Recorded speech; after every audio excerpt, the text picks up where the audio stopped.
સમાચાર ભાવનગરથી પ્રાપ્ત થયા છે, જેમાં ભાવનગરમાં યુવકનું અપહરણ કરનારોને પોલીસે ઝડપી પાડ્યા છે।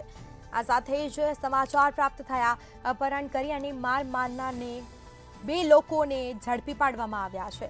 અપહરણ કરી માર મારી રૂપિયાની લૂંટ ચલાવી હતી। જૂની અદાવતને ધ્યાનમાં રાખી યુવકનું અપહરણ કરવામાં આવ્યું હતું। અપહરણ કરનાર બે શખ્સોની અટકાયત કરવામાં આવી છે। કાયદાના સંઘર્ષમાં આવેલા બે સગીર સામે પણ કાર્યવાહી થશે, તો બાળ આરોપી વિરુદ્ધ પણ કાર્યવાહી હાથ ધરાશે। સમગ્ર મામલે પોલીસે બે આરોપીની અટકાયત કરી છે।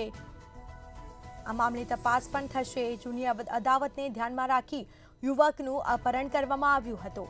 અપહરણ કરી તેને માર માર્યો હતો। હાલ બે લોકોને ઝડપી પાડવામાં આવ્યા છે, જેમાં અપહરણ કરી માર મારી અને રૂપિયાની પણ લૂંટ ચલાવી તેઓ ફરાર થયા હતા। આખરે પોલીસે તેઓને ઝડપી પાડી અને કાયદેસરની કાર્યવાહી પણ કરવામાં આવશે। અને સાથે જે બાળ આરોપી હતા તે વિરુદ્ધ કાર્યવાહી થશે। અપહરણ કરનાર બે શખ્સની અટકાયત કરવામાં આવી છે। તો જૂની અદાવતને ધ્યાનમાં લઈને યુવકનું અપહરણ કરી તેને માર માર્યો, જે બાદ રૂપિયાની લૂંટ ચલાવી તેઓ ફરાર થયા હતા। આખરે બે શખ્સને ઝડપી પાડવામાં આવ્યા છે। સમગ્ર મામલે ગુનો નોંધી અને તપાસ પણ હાથ ધરાશે। તો આ મામલે ગુનો પણ દાખલ કરવામાં આવ્યો છે। જૂની અદાવતને ધ્યાનમાં રાખી અને યુવકનું અપહરણ કર્યું હતું। કાયદાના સંઘર્ષમાં આવેલા બે સગીર સામે પણ કાયદેસરની કાર્યવાહી હાથ ધરાશે। તો ભાવનગરની આ ઘટના સામે આવી છે, જેમાં યુવકનું અપહરણ કરનારને પોલીસે ઝડપી પાડ્યા છે। અપહરણ કરી અને માર મારી લૂંટ ચલાવી હતી, રૂપિયા લૂંટી તેઓ ફરાર થયા હતા, જે બાદ બે શખ્સને અટકાયત કરી। વધુ વિગતો સાથે સંવાદદાતા હિરેન ચૌહાણ ફોનલાઈન પર જોડાઈ ગયા છે। જી, ભાવનગરમાં યુવકનું અપહરણ કરનારને પોલીસે ઝડપી પાડ્યા છે, શું છે સમગ્ર મામલો?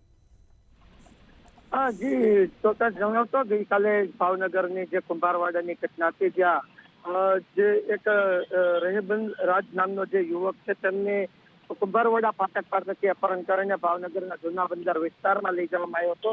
ત્યાં તેને ઢોરમાર મારીને તેમની પાસેથી રોકડ રકમની લૂંટ ચલાવવાની સમગ્ર ઘટનામાં જૂની અદાવત હોય તેવું સામે આવ્યું હતું અને બોલતોવા પોલીસ સ્ટેશનમાં ફરિયાદ નોંધાવી હતી। જે ફરિયાદના આધારે બોલતોવા પોલીસે તોફિક મંસૂરી અને ઇકબાલ મંસૂરી નામના બે યુવક અને બે કાયદાના સકંજામાં સપડાયેલા બાળ જે આરોપી છે તેની ઝડપી કરી હતી।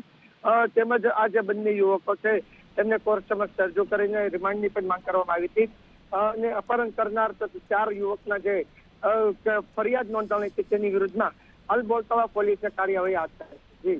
જી બિલકુલથી તમામ જાણકારી આપવા બદલ આપનો આભાર। તો આ સાથે જૂની અદાવતમાં ધ્યાનમાં રાખીને યુવકનું અપહરણ કરવામાં આવ્યું હતું, જેમાં આખરે બે શખ્સની અટકાયત કરવામાં આવી છે। સમગ્ર મામલે ગુનો પણ દાખલ કરવામાં આવ્યો છે અને જેમાં બાળ આરોપી વિરુદ્ધ પણ કાર્યવાહી હાથ ધરાશે।